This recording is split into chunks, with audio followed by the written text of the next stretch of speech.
the EWTN Global Catholic Radio Network presents Vatican Insider with Joan Lewis. Each week, Joan brings you news from inside the Vatican and the Church around the world, as well as interviews and answers to your questions. Now, here's the host of Vatican Insider, Joan Lewis. Welcome to Vatican Insider on this third weekend of Advent, when we mark Gaudete Sunday, a reminder of the joy that comes with the anticipation of Christ's birth, and is marked by rose-colored vestments at Mass. After the news, tune in for part 2 of my interview with Patrick Reilly, founder of the Cardinal Newman Society. We spoke when he was in Rome for the November 1st proclamation by Pope Leo of Cardinal John Henry Newman as Doctor of the Church.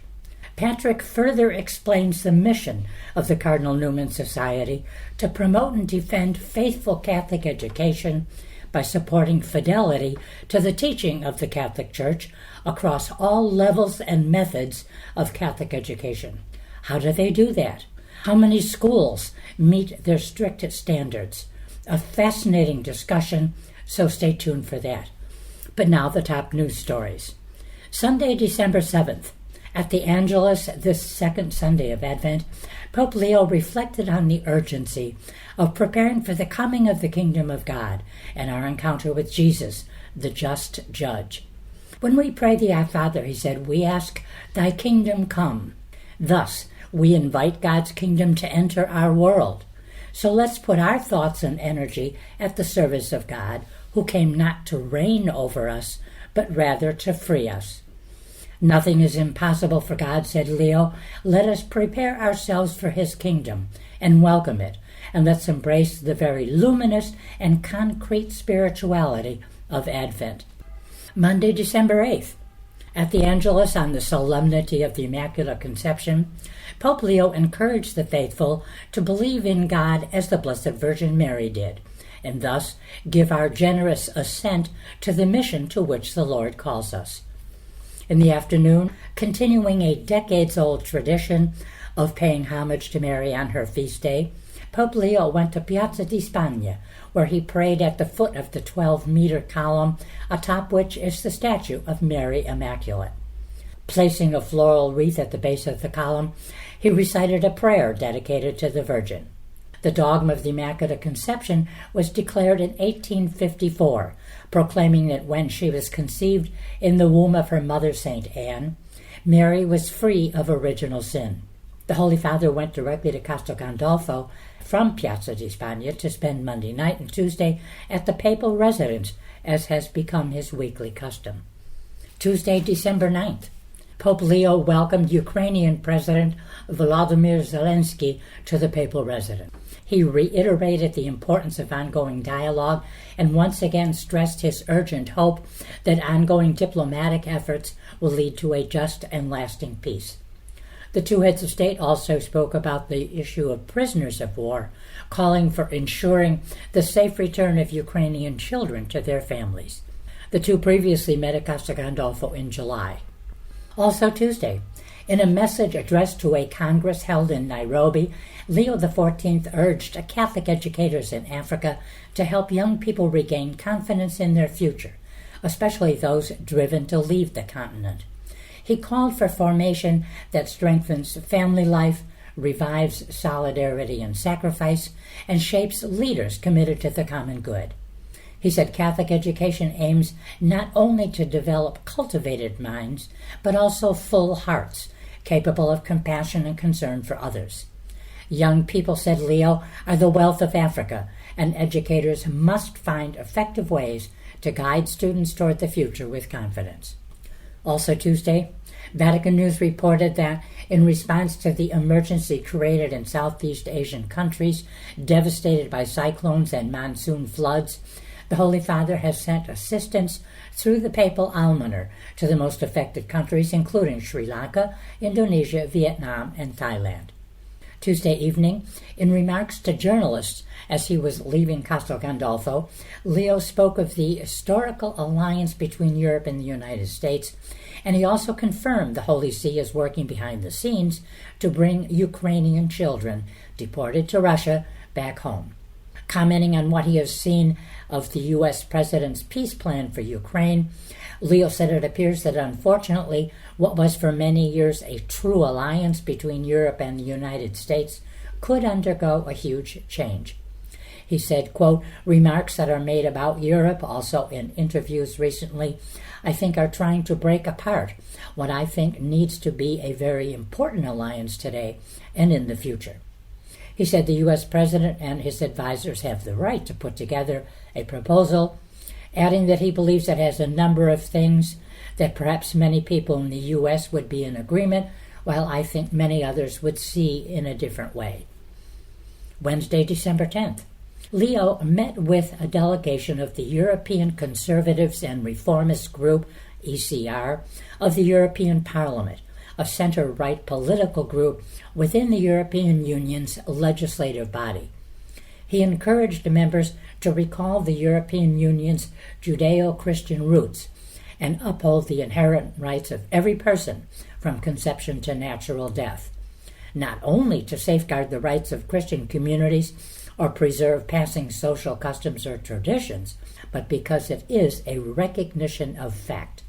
Leo thanked the democratically elected politicians for their service to their constituents and the wider European community, and urged them, as they seek to advance the common good, never to forget their duty to include people on the margins of society.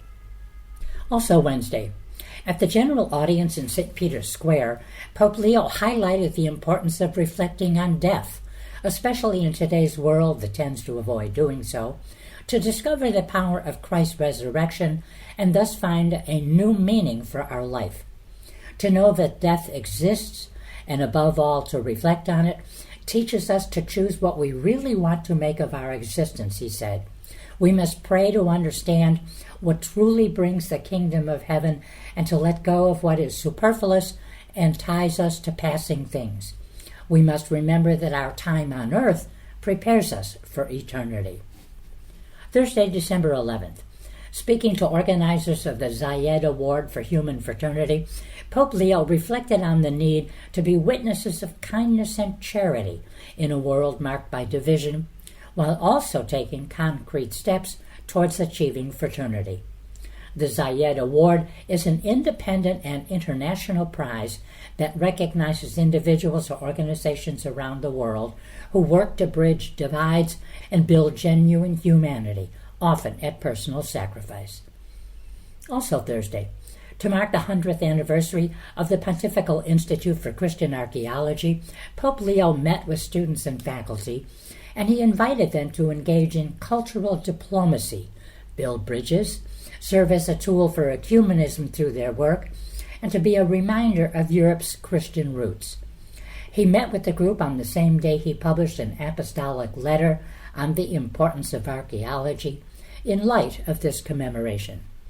Friday, December 12th, in an address to Italy's secret services, Pope Leo called for intelligence activities to be firmly regulated by law, subject to judicial scrutiny, and transparent in their financial governance.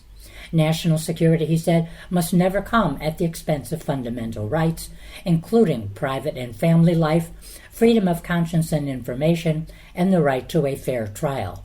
Confidential information must never be weaponized, he said, to intimidate, manipulate, blackmail, or discredit public figures, journalists, or civil society actors. This applies also to the ecclesial sphere. In some countries, he said, the Church becomes a victim of intelligence operations that, quote, act for wrongful purposes, oppressing her freedom. Also Friday, the Feast of Our Lady of Guadalupe, in a message addressed to Latin American priests, seminarians, and religious men and women studying in Rome, Leo XIV encouraged them to remember their calling to follow Christ and to strive to place God above everything. At 4 p.m. Friday afternoon, Pope Leo presided at Mass in St. Peter's Basilica for the Feast of Our Lady of Guadalupe. Wow, so many news stories this week, but stay tuned for part 2 of my conversation with Patrick Reilly as he tells us more about the Cardinal Newman Society that he founded in 1993.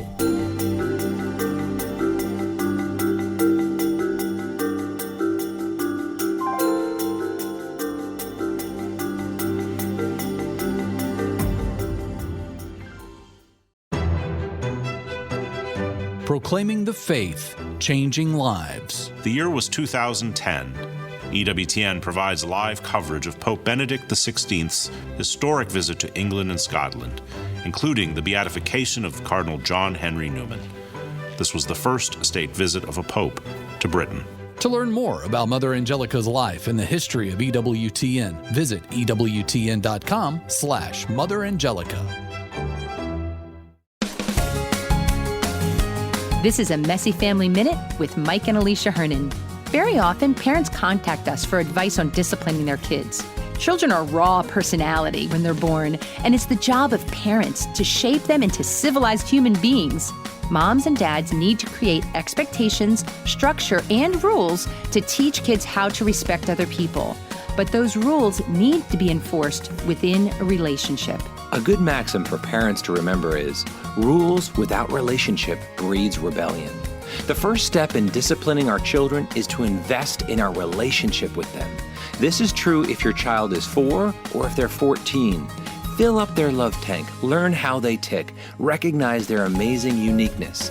This will open their hearts to the guidance that only you can give as a parent. Visit us at messyfamilyminute.org to access our discipline guide and other resources designed to encourage and inspire Catholic parents like you. Welcome back to Vatican Insider. Here's Joan Lewis. Welcome back to part 2 of my interview with Patrick Reilly, a friend of many years and founder in 1993 of the Cardinal Newman Society. We spoke when he was in Rome for the November 1st declaration by Pope Leo of Cardinal John Henry Newman as Doctor of the Church.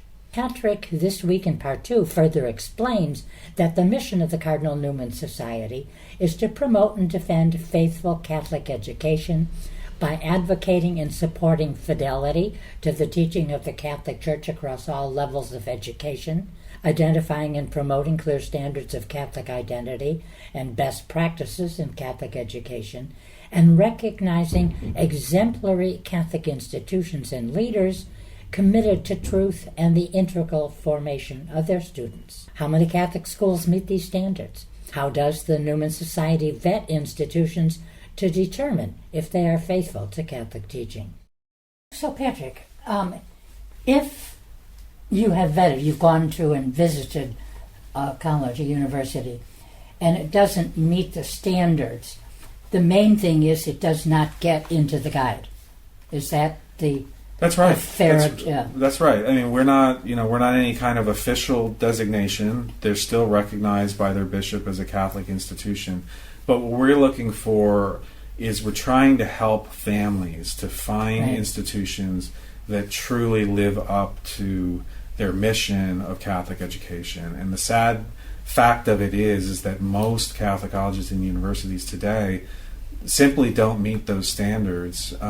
Far more in elementary and secondary education do, but there are a lot, and I would say the majority, that do not. And we're in that process, as you said, of vetting. We're trying to add about 100 schools each year to the Newman Guide, those that we've vetted and have met those standards. But it takes a lot of work. Sometimes it takes months for them to. But do they ever get back to you, the ones who didn't make the guide? First of all, do they ask you why? Do get in touch with you and say what? Oh, sure. How did we mess up? Sure. This isn't just a one. We don't just go in and kind of do a blind review and then tell them yes or no. It's a process, and there will be institutions we work with that at some point may say, look, this one standard is just too far for us. We're not going to do this. And yet they will improve their institution in other ways, and at least that's movement in the right direction. So by upholding standards, by celebrating and promoting those that meet those standards, it's helping to create this reform happening beneath that with institutions that either are striving to achieve those standards or by simply letting families know that an institution does not. And good, faithful Catholic families, I believe, should want a school that meets these standards, because a lot of schools look at these as high standards. We look at them as a baseline for what Catholic education really ought to be. The starting point, Right. Exactly. Well, I noticed another question you had on the site.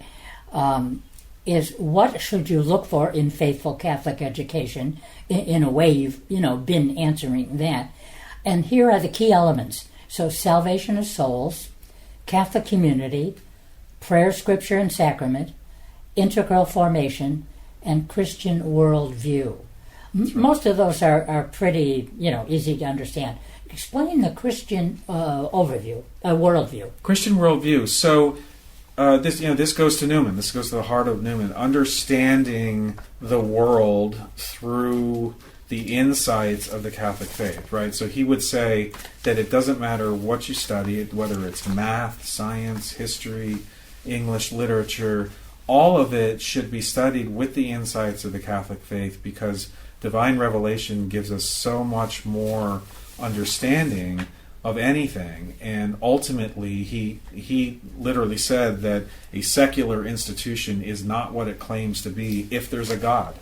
Because if you're truly saying that we're about truth, we're about learning and discovering and trying to understand the world, and you do that by very deliberately excluding that which enters into everything and which is the most fundamental and first principle in any kind of study, then you're providing something that's much lesser than what a true Catholic education is.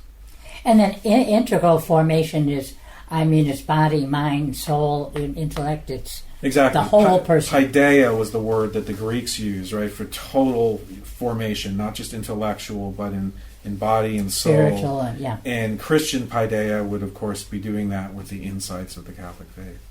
Well, and of course Newman always talked about the holistic. He was for holistic. I guess that's really what we're saying. Yes. The holistic development of the education should cultivate intellect, character, and spiritual well-being, and not just provide information or skills. Right. And we live in a world where typical understanding of education is how many facts and figures and how much information do I know? And Newman strongly condemned that. He said, I would rather students sit around a table and have a discussion about something really important than to be oppressed by an education that just fills their heads with so much information. Right.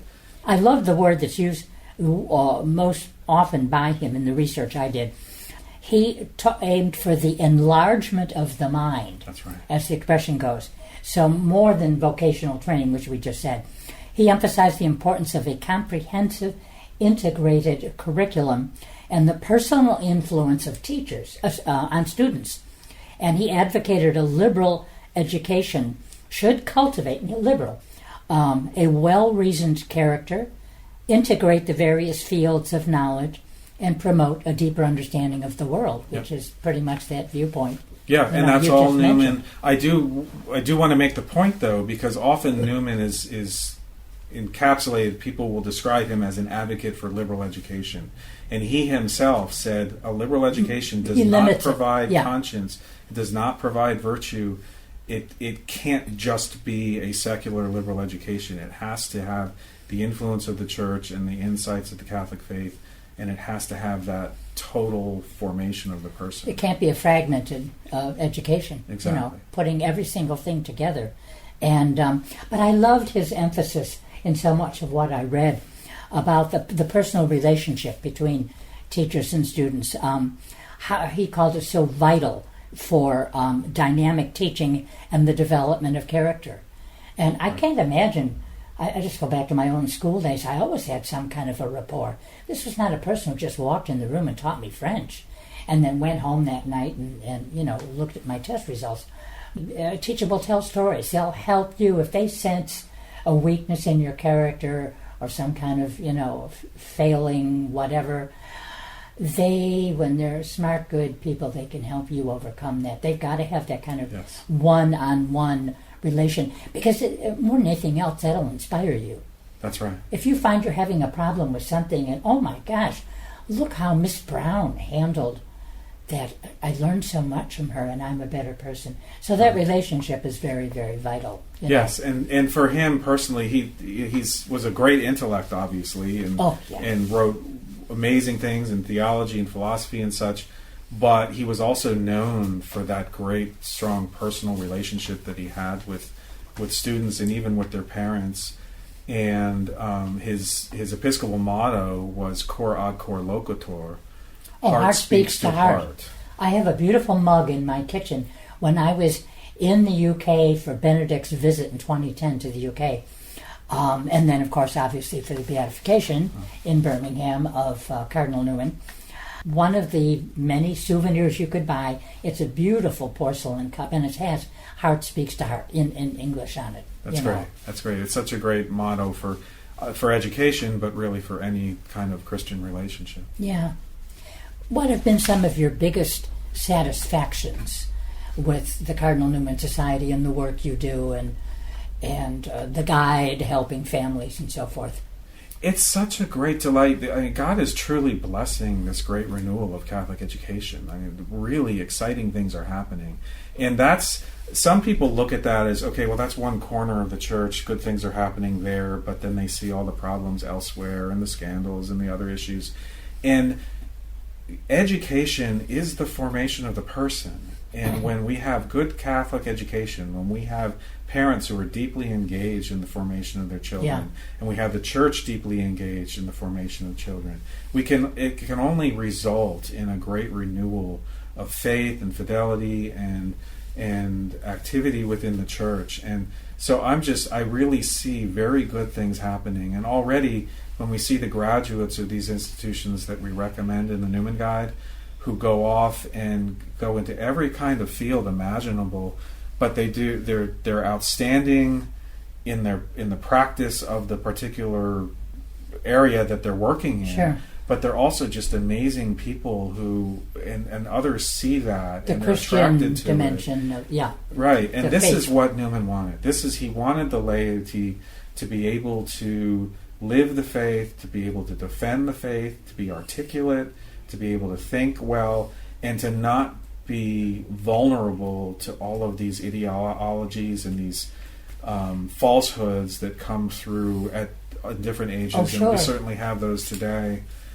And young Catholics today are so vulnerable to gender ideology and to all of these issues. Well, the thing is, when I was growing up, for sure, there wasn't even internet or anything else like that. Certainly no social media. Mm-hmm. How social media, with its fake news, with its AI answers to questions, this can be so difficult. I don't know what I would do today as a university student. I've got my phone, my mini computer, and I can access video, I can access truth and beauty, and I can also access just the opposite. Mm-hmm. And so that can be very, very scary. Now, the Pope said, I think it was yesterday's talk, I'd have to check, he was meeting with the Jubilee meeting with educators. He said, education is absolutely the most beautiful thing in the world for how it can transform society. So yes. What are some of the things that, papal remarks and other things, that you're going to bring back to the Newman Society from these days here, from papal talks? I think, especially today's homily, where he praised the virtues of Newman as an educator, and I think his example to Catholic educators today is so vitally important, and the way that all of this has made Newman so visible now to so many people. I mean, in the United States, a lot of people know that name, Newman, in particular because of the Newman Centers. Yeah. But the Newman Centers actually were centers that were named for Newman as an honor to him. His life was focused not on Catholic centers at secular institutions, but on Catholic education and the vital importance of it. And as more people get to know him and understand him better, the impact that I think that's going to have on the church as a whole, and especially on families. There's such a need for families to be stronger, for parents to be more deeply engaged in the education of their children. There were so many great quotes this week by the Holy Father on education. I'm sure you probably will be putting some of them on your site, Right, so some of it, of course, it's all in Italian, right? So some of it's now coming out finally in the English versions. And I believe there was English for the Angelus today, right. November 1st. Homily, usually they give in several languages.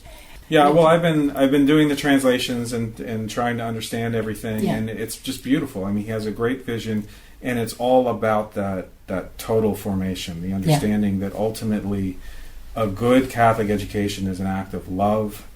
It's a formation of the soul, and that's ultimately, it's the whole purpose of education is to lead young people into communion with God. Sure. And so, yes, it's formation of the intellect, but so that we can know and love and serve God better. And that's what the purpose is. And he's helping to, through all of this, to direct the faithful to that. And I think it's just, I'm very, very excited. I'm very hopeful for the future. Well, you know what I'd like to do, Patrick? Our time is coming to a close anyway. I would love to close on those words, because beautiful words by the Holy Father, but that have also restated your mission at the Newman Society. So I should have also said earlier that I've been talking with Patrick Reilly, who's the founder and CEO and president of the Cardinal Newman Society. So I'll be posting that link on my blog when we talk about this. And but thank you for your time today, because of all that you have to do, the people you have to see, the events that have been here for this Jubilee of Education. I want to thank you for your time and this wonderful input.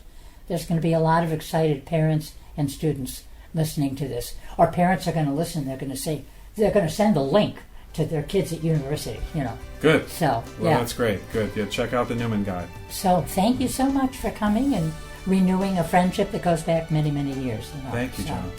And anyway, God bless you, and safe travels as you go back. Thank you, John. God bless you.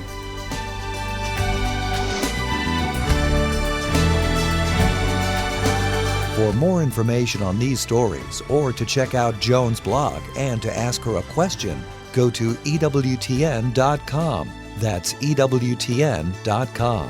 Thanks for listening to Vatican Insider on the EWTN Global Catholic Radio Network.